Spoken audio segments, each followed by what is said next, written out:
Hi everybody, Grandad here. What am I up to today? Well, today I'm going to do a little bit of science with you and also show you a little bit of technology. Now, I've had in the post a parcel which I put over here out of the sun because I didn't want to get it in the sun because it gets a bit hot. Now I'm going to put on my safety gear, my gloves and my goggles and things, because this stuff I'm dealing with is a little bit dangerous, especially if you've got wet hands or sweaty hands.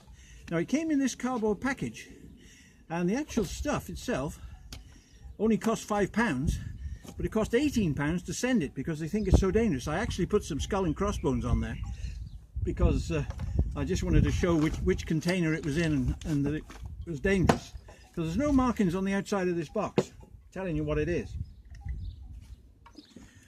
So inside we've got a foil wrapper, and inside that wrapper there is a bag containing the mineral, I suppose you'd call it, but even that is wrapped in two separate plastic bags. Now I'll get a piece out and show you. Now, to look at it, get a slightly bigger piece so you can see it on camera.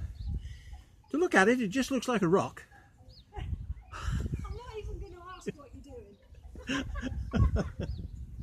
Oh, that's my neighbour going by. And she'll be all over YouTube tonight, you won't like that. But it looks just like a rock. And it looks like a lump of coal, about as heavy as a lump of coal. And or some sort of light, limestone or something, you might say. But it's quite brittle. It is breakable with a hammer. And I've got a small piece here, which I've already broken a little bit off, but I'll just break a little bit more. But because I want to show you this stuff. Now, this stuff was invented in the 1892 by a gentleman by the name of Thomas L. Wilson. Now, he invented this stuff, and I'll tell you the name of it now. It's actually called calcium carbide. Calcium carbide. Now, you may have heard of it, I don't know. Now, what he actually called it when he invented it, I don't know, but it's called calcium carbide today. And he invented it in 1892, as I've said. And the way to make it, they take lime and they take coal, and they use something called electric paste to mix with it as well. Now, I can't find out what electric paste is. I've searched, but I'm unable to find out what electric paste actually is. It's one of these things that sometimes you just can't find out what it is. But I found some electric paste, but it seems like it's some kind of flux. Now, whether that's what it is, I don't know. But so I wasn't able to find it. But the thing about it is, you have to use, bye-bye, that's my neighbour going, a very high temperature to cook this stuff up. And what they do, they cook it in an electric furnace at a temperature of 3,812 degrees. Now, that's really hot. Now, how Thomas Wilson managed to get that temperature, get it up to that temperature to make it in 1892, I don't know. He must have used a furnace of some sort and managed to get the heat up there.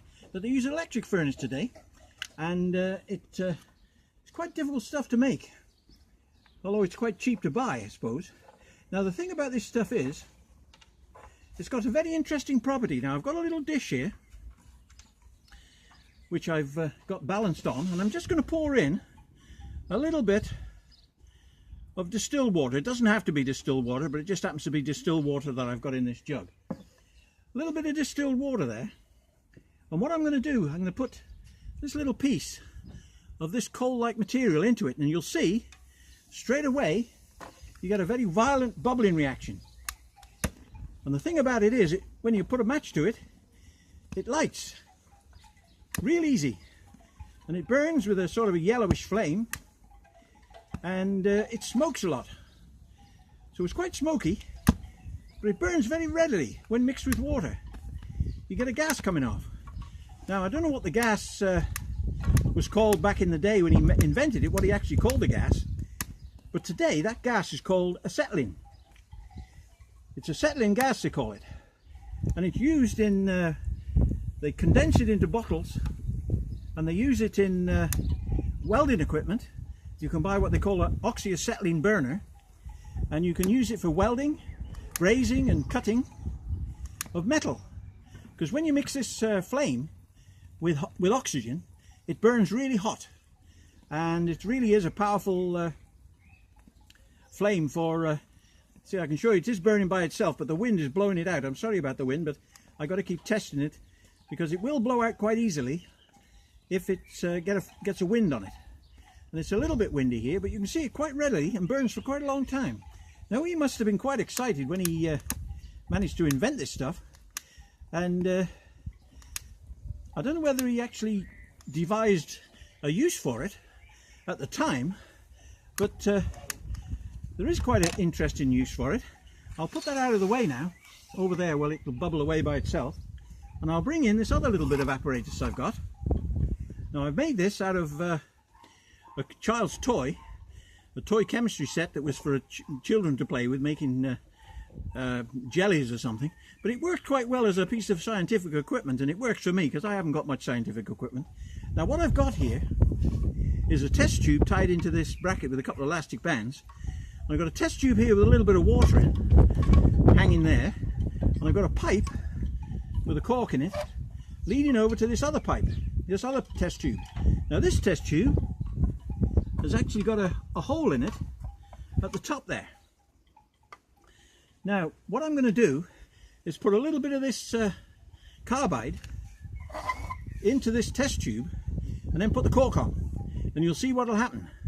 I'll drop it into the water, and immediately it starts to bubble. If I put the cork in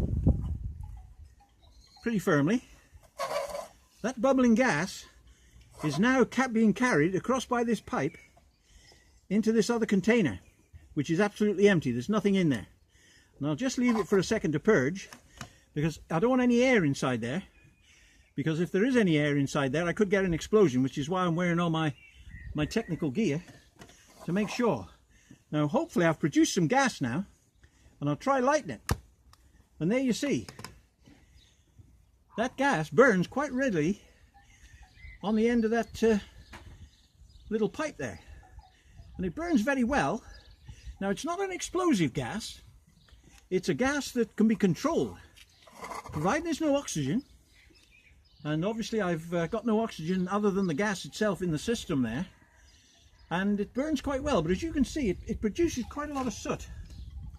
Now, if I hold this little thing above it so that it doesn't burn it, I don't want to burn it, but what I wanted to do, it was to show how much soot you get off this flame. Because although it's a good little flame, and it's getting that test tube quite hot, it produces a lot of soot.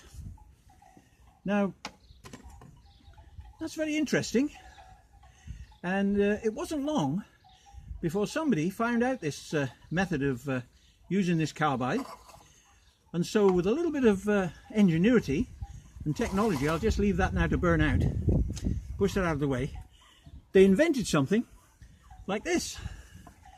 Now, this is a miner's carbide light.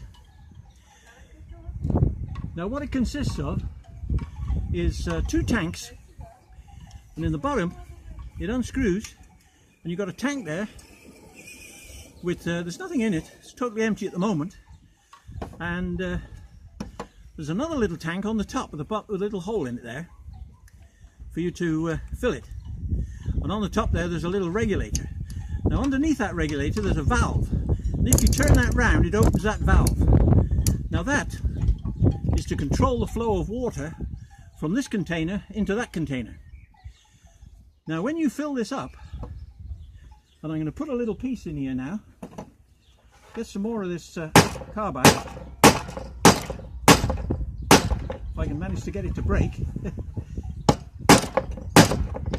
My bucket's going to go off the table if I'm not careful.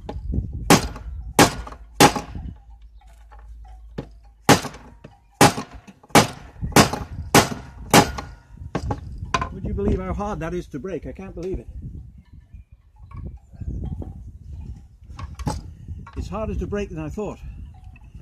Let me try it on this little anvil. The table's bouncing too much. There we go. Now we've produced a few bits. Now what I'm going to do is put a couple of bits of that inside there. I don't want to put a lot, which is why I wanted to break it up.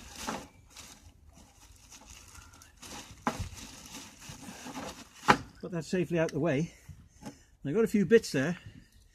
Now put that inside that little container, and I'm going to screw on the lid. It's got a little seal there, so I'm going to screw on the lid. Now what you see in the front there's a little gas jet. There's no glass on the front of here. It's completely open, and there's a little gas jet there, and by the side there's a little striker, which does work, but it's not very efficient for my purposes today, and it's difficult to get hold of the flints. But in the old days they would have just used that little striker, just by pulling it like that, making a spark like a cigarette lighter, to light the gas. Now you won't produce any gas till you put water in it. So I'll pour some water now in the top, fill up my little reservoir. Now if you remember, the gas doesn't begin to get generated until it mixes with water. So this little handle on the side here should in theory allow the water to go through. If I put some through, tighten up, make sure that's really tight, put some water through, we should now, the water should have drained through onto my carbide, which is inside there, and with a bit of luck I should have a flame. And there it is. Now if I increase the amount of water, you should be able to increase the amount of flame. But I haven't put a terrific amount in there because I don't want it to burn too long. But this controls the water, and the more water you put in, the more gas you'll produce. So there's the flame, and as you can see, I'll hold it quite close so you can see it. It's a little bit cleaner now, not like it was when I was burning it before. It burns a little bit cleaner, but that makes quite a good little lamp. Now when they were working in mines, and you wouldn't use this in a coal mine, you'd use it in a copper mine or a silver mine or a gold mine, and you'd be able to go down there, because in the old days all they had to was just a candle. Now this was much better than a candle. It burned a lot brighter and a lot better than a candle, so they would use this. So this is I mean, it's made by, I can't read, I don't know whether this word by Primus or something like that. Can't read the name on there. Or Premise, it might be Premier, or Premier, it might be British made, which is interesting because these were probably made for going down the lead mines in England, because we haven't got any gold mines. We've got some copper mines, so this would have been used in a copper mine, and because of this little hook on the back, it probably actually hooked on the front of your head. You'd be wearing a hat. Now in the day when they had mines, they just used to put the candle with a bit of mud, a bit of clay on the front of the on front of their hats, and that's the way they would have gone down into the mine to see where they were going. Now this little reflector is quite good. It reflects the flame quite good, and I hope you can see on camera there how bright it is, but in a dark cave this would be really good. Now I've noticed, as I noticed before when I tried it, this container at the bottom here gets quite hot. So this action, action of water and the carbide, the calcium carbide, produces quite a lot of heat, and I can feel that heat, which might well be why they had a rubber, there's a rubber base on here which turns round, and the idea of that might be so that you can hold it without burning your fingers. I mean, it's not got so hot that it's burning my fingers, but I have got gloves on. They're not insulation gloves, but they are quite good gloves. Now they did make these lamps for other uses. In fact, there's one which I may get, I don't know. I've seen it in a shop and I don't know how much it is, but if it's not too dear I may buy it, and I may do another follow-up video showing the one that they made for bicycles. They used to use these on early bicycles, and it was a similar idea, but the flame was slightly different, and you had to light it, and then there was a glass that went over the front, and the flame, instead of coming out straight out like it is with this, it went up so that you could light up the it had like a magnifying glass on the front to make the light shine and go a bit further. Same idea with a reflector, but the light came out and went through a magnifying glass, and made a beam. And on the bicycle, because bicycles jump up and down, and they wouldn't want the flame jumping about and the lamp itself jumping about because it's got water inside there and what have you, they had like a cantilever action on the back here. And it was quite a clever idea, so that when the bicycle bounced up and down, the lamp stayed stationary. A bit like a gimbal, I suppose you'd call it, but it's a primitive gimbal. And it meant that the lamp was able to be used on bicycles, and it would, you know, it wouldn't bounce up and down and cause any problems, and keep the beam going as straight as possible, so you could see where. Now, as you can see, I didn't put a lot in there, and it's burning really well, and it's been burning for quite some time. Now I've got it virtually wide open, so all the water I think's gone in there, and I didn't put a lot because I didn't want it to have to burn too long, because once you've mixed this stuff you can't put it out, and if you put too much then you just waste it. So I haven't put a lot in there, but this will probably go on burning for quite some time. And even though the wind's blowing, it's blowing the flame about, but it isn't blowing it out, which is unlike the when I was burning it on the tray. It actually was blowing out all the time. But old Thomas Wilson, or whatever his name was, I can't remember his name now. Was it Thomas Wilson? Can't quite remember. The wind's blowing my papers around. There he is. Oh, I think his name was Thomas Wilson. There he is, Thomas L. Wilson, 1892. He invented the material that's burning in this lamp. Now I'm quite pleased with that, and this little lamp didn't cost me that much, and I've always wanted a miner's one, but I might well buy myself one for a bicycle, and I'll show you that if I get it. But they're very interesting little lamps, and it's quite an interesting little bit of technology. That's the only trouble out here. I get neighbours who see me working, and they always want to say hello, which is very nice, but they do interrupt my videos a bit. But I can't help that, and the world has to go on. So anyway, that's my little video for today on the calcium carbide, which is very interesting stuff. As I say, it's not expensive, but it's expensive to transport. They charge you a lot for postage, and I've got a whole kilo of it there, which will last me forever. I'll never use that much, because I'm not going to go down caves with it anymore. I'm too old for cave diving, but I may find another use for this stuff. I don't know. I may buy, I think they do still use it in acetylene burners and blowtorches and things like that. So maybe if I get hold to one of them and I need more of the carbide to work it, because although they buy it in big tanks now, they actually get the gas itself and put it into tanks, and you can buy big acetylene tanks, and then you don't have to bother with this having these little bricks. Some people still use this carbide because it's still produced, and it's probably used in other processes which I don't know about at the moment, but if I find out I'll let you know. And if you know anything about it, let me know, because I'm always interested in anything that's found out about any of my videos.